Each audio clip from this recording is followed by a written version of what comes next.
Once upon a time, in the bustling city of Athens, there lived a man named Marcus.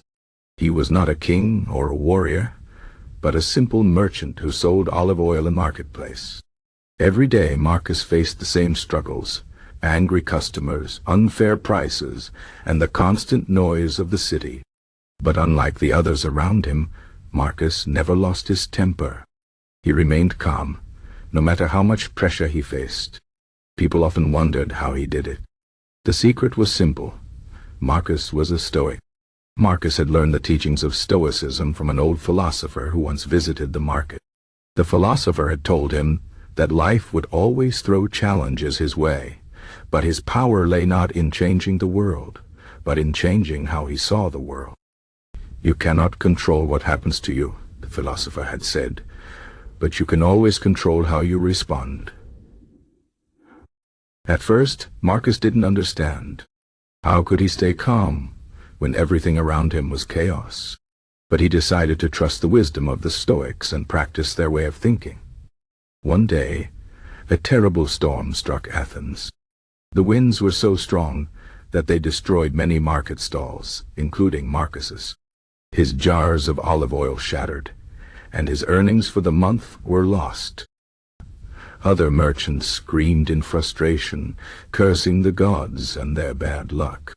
But Marcus simply stood there, breathing deeply. He remembered the Stoic teaching. This is not misfortune, it is an opportunity to practice virtue. Instead of giving in to anger, he began cleaning the broken pieces. A few people stopped to watch him, puzzled by his calmness. One man asked, "How can you be so peaceful when you've lost so much?" Marcus smiled and replied, "The storm took my oil, but it did not take my mind. I choose not to suffer more than necessary." Word of Marcus' calmness spread through the city. Soon people began coming to him for advice. A young soldier, trembling before his first battle, asked how to face his fear. Marcus told him, "Fear does not come from the battle ahead, but from the thoughts in your mind. Remember, you control your thoughts, not the other way around. Focus on what you can do, fight with honor, and let go of what you cannot change." The soldier nodded, his shoulders relaxing as he understood. Even the city's leaders sought Marcus's wisdom. One day, the governor came to him, troubled by rumors of a coming war. "The people are panicking," the governor said. "How do I keep them from fear?" Marcus replied, "A leader must first master his own mind. If you remain steady, your people will find strength in your calm. Show them that hardship is not evil, it is a test of character." The governor left with a clearer mind, ready to lead without fear. Years passed, and Marcus grew older. His hair turned gray, but his spirit remained unshaken. One winter, a terrible sickness spread through Athens. Many fell ill, and the streets were filled with cries of pain. Marcus, too, caught the fever. As he lay in bed, weak but peaceful, his students gathered around him. "Are you not afraid?" one asked. Marcus shook his head. "Death is not evil. It is a natural thing, like the setting of the sun. What matters is how I lived, with reason, with virtue, and with calm in every storm."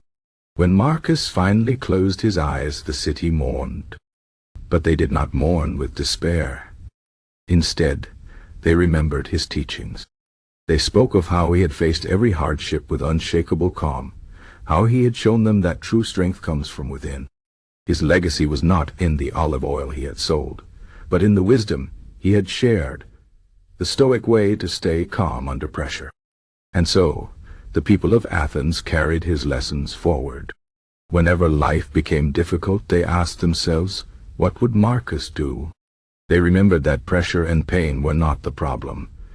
Their judgments about them were. By mastering their thoughts, they mastered their lives. And in this way the Stoic way lived on, not just in words, but in the quiet strength of those who practiced it. The story of Marcus reminds us that pressure will always come. But we have a choice, to let it break us or to stand firm. The Stoics teach us that calmness is not the absence of storms, but the ability to remain steady within them. So the next time life tests you, remember Marcus. Breathe. Focus on what you can control. and let the rest go. This is the Stoic way. This is the path to inner strength.